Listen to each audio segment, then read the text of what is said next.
I'm not one to generalize, but if there's anything Malaysians do love, in general, it's a good sale. You see, Malaysians love shopping. In fact, it would be an understatement to say that Malaysians love shopping. For, you see, Malaysians can tell you where the next sale is taking place, at what time, and which place, but they can't seem to tell you what's going on in the world in general, It just doesn't seem to register. Oh, we Malaysians seem to know the price of everything and the value of nothing, We certainly like buying pretty clothes, but we can scarcely tell you how those pretty clothes came into existence. Most Malaysians would be dumbfounded if you asked them that question. Now, regardless of which capitalist slave master you patronize, whether it's Zara or Adidas or whichever capitalist master you want to talk about, Malaysians can't resist a good deal of retail therapy at the end of a stressful day, and certainly everyone loves a good sale. I mean, don't we all just love sales? I mean, sales are possibly the highlight of our shopping day, But when we think about it, is there a darker side to these affordable things, right? Did the capitalist overlords suddenly, out of the goodness of their heart, decide to do a public service by offering us cheaper goods and services? Did they? Or is there a darker side to it? By this point, I've begun to wonder if it's really human nature to want to one-up people, to always, get a good deal and pay, less for something than you thought it was worth. In the sense that people always think that they are basically one-upping the seller whenever there's a sale going on, right? They think, haha, I got my money's worth, because this 300 ringgit shirt, that was 300 ringgit, but it basically went down to like 200 ringgit, right? Even though I'll let you in on a little secret, the person at the Bangladeshi sweatshop probably produces hundreds of these shirts a day and doesn't get paid like 10% of what the shirt is, what you pay for the shirt. But anyway, back to the point. People love sales because people love one-upping others. People love getting something for nothing. But whenever a capitalist overlord decides to, do a public service for the community by selling things at a cheaper price, is it simply out of the goodness of his or her heart? Or could it be that this, in order to drive up demand? Okay, shall we take a look at these bid sheets, I presume, which are going for 70% off, right? Not bad price. Originally they cost like 520 bucks, but now they're like 155. Right, so you're thinking, how on earth does the capitalist make a profit out of this? How does he make a buck out of this? But I'm here to tell you that he does. He does make a buck out of it, because nobody sells at a loss, right? That's simply not how capitalism works, you see. No capitalist in this world ever does things for a loss. Everything is done for profit, right? Let's refer to the German philosopher Karl Marx. Now let me tell you, just a foreword, I'm not a communist, yeah? I've said before, I don't have the discipline to struggle in the jungle. I'm merely a student of socialism, But let's take a look at what Karl Marx has to say. Whenever an individual capitalist cheapens shirts, for instance, by increasing the productiveness of labor, he by no means necessarily aims at reducing the value of labor power and shortening, pro tanto, the necessary labor time. The shortening of the working day is therefore by no means what is aimed at in capitalist production when labor is economized by increasing its productiveness.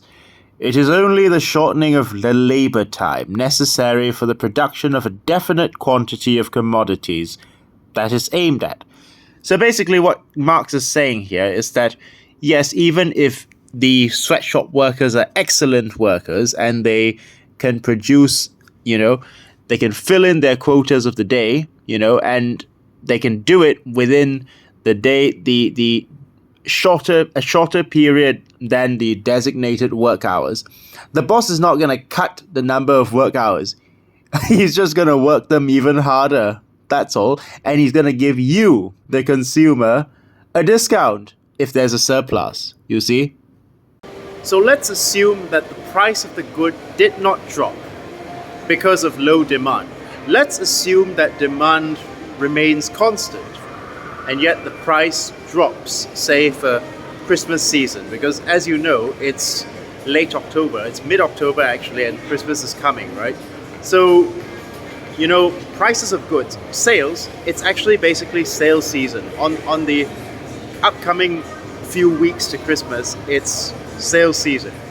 So, how on earth does the capitalist, how does he, manage to lower his price if the demand remains constant, presumably, and yet still make a profit, right? How does he do that? Does he hire more workers? Does he? Or does he simply make use of whatever labor he has, right?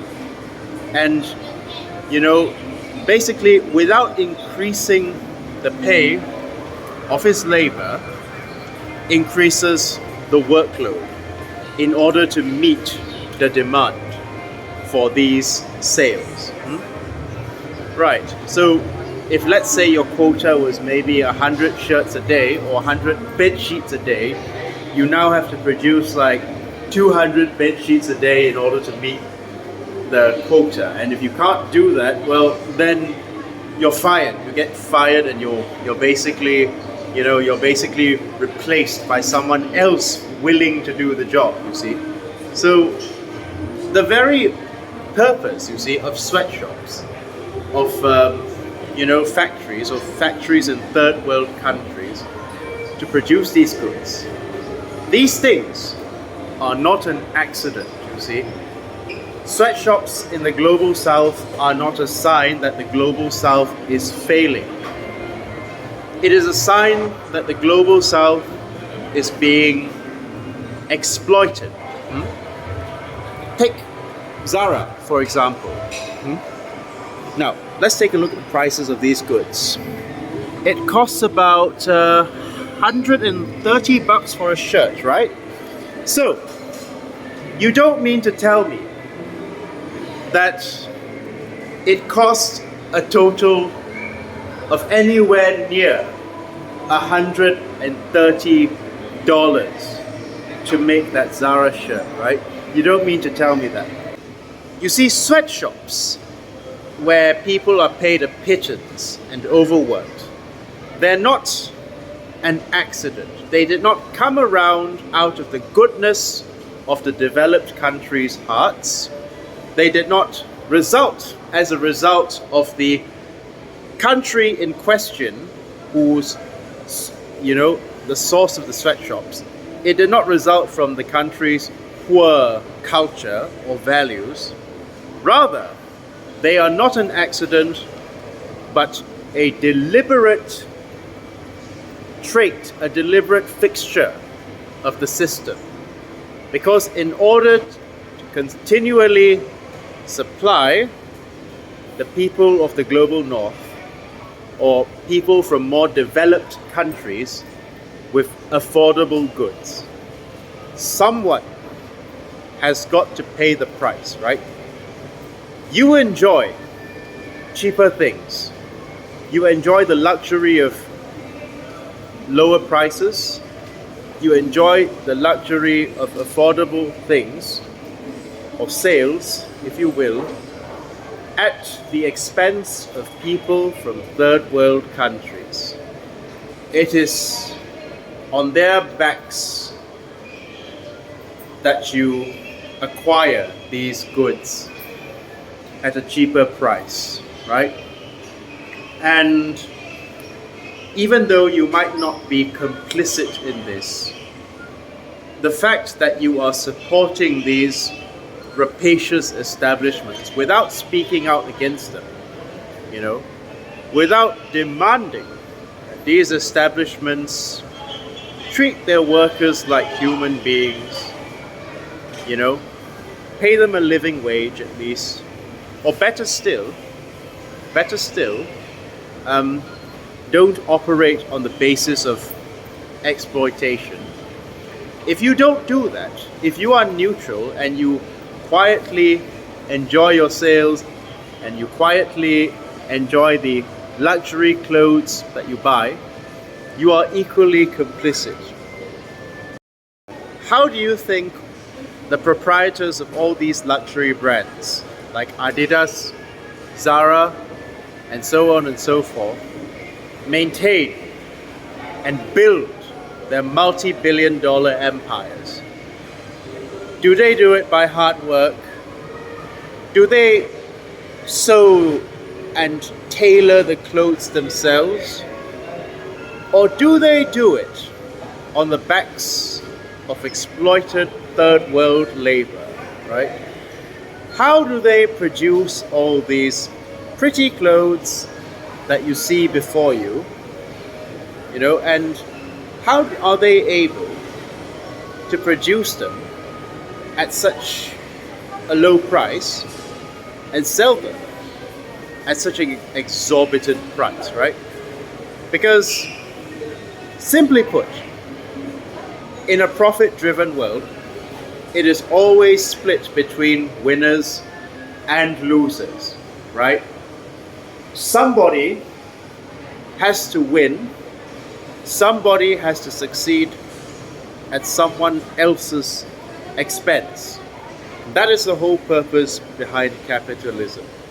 And that is why these developed countries like America, Great Britain, Australia, and so forth, they have absolutely zero incentive, no incentive to support the global south rising out of poverty. Because if the global south were no longer poor, impoverished, right, where would they get their luxury goods from, right? Who would supply them with these luxury goods? Where would they get their luxury goods for an affordable price? And how would these proprietors of luxury goods be able to maintain such a luxurious lifestyle, right? They would have to work too. Wouldn't it be awful? So yeah, I'm not saying don't enjoy sales. Do enjoy them, but do consider that whenever you enjoy, a shopping spree, a shopping bonanza or something, consider at whose expense it is enjoyed. Right? Okay, I'm finally out of that capitalist hellhole and I can talk like a normal human being again, I couldn't use any F words in there because, I had to talk I couldn't talk like an adult because there were lots of people in there. I didn't want them to think I was some kind of a pea-fool, which means a brute, a big, scary brute. So yeah, here's now I can talk like a fucking adult, okay? Now, of course, discounts are given, sales are given, not out of the goodness of the capitalist heart. We know that, right? I mean, the capitalist would rather would rather make a marginal profit, right, than to actually give whatever he is unable to sell. In fact, he would rather make a loss, a marginal profit or a marginal loss, doesn't matter, rather than, if he can't find anyone to collect, to take those clothes away, rather than give those clothes away to the poor, he would rather make a marginal profit or even a marginal loss by drastically reducing the price, right? But in no way does the capitalist ever intend to reduce the amount of labor power, you see. In fact, if the workers find that they have produced an excess of things, like an excess of shirts or bed sheets or whatever, some of them may find themselves retrenched if the capitalist finds that, they've produced a surplus. He's not going to say, all right guys, you know what, I found that the load is I've overworked you people, and now you know what, since your work day is so fucking hectic, let's cut it down to so and so. No, he stretches the sweatshop laborers, he stretches the laborers as much as humanly possible, right? And if they have produced surplus value, he lowers the price, no doubt, but has absolutely no intention of lowering the amount of labor or labor time. Maybe to produce a different product then, if that product did not sell well, right? And if he finds that one man can do the job of two, if you work excessively hard for him, you know what he's gonna do? He's gonna get rid of one, since one can do the job of two, right? So yeah, no amount of hard work goes unpunished, guys, under laissez-faire capitalism. That's just a fact of life, right? And always remember that whenever you see people, proprietors of luxury brands, no matter whether they're Zara or Armani or that Nazi brand Hugo Boss, they live their exorbitant, luxurious lifestyles at someone's expense, right? Without exploited labor in the third world, coupled together with their exorbitant prices that they charge us, customers, these people would have to make economies, because these people these people would not be able to make such a wide profit margin, right? They still make a profit margin even if they didn't exploit, if they gave their sweatshop workers a living wage, but their profit margin wouldn't be so wide as to buy them, like, I don't know, 5 houses, 6 houses, 10 BMs, you see? So, and perhaps in a world without exploitation, they would have to work too. Wouldn't it be awful? So yeah. So guys, again, I'm not condemning you for liking shopping. Yeah, shopping is not a bad thing, but be mindful. Be mindful of who produces your clothes, and do be mindful of the fact that whenever, accumulation of wealth at one end of a spectrum is always coupled with accumulation of misery and toil and unhappiness at the other side of the spectrum. Thank you.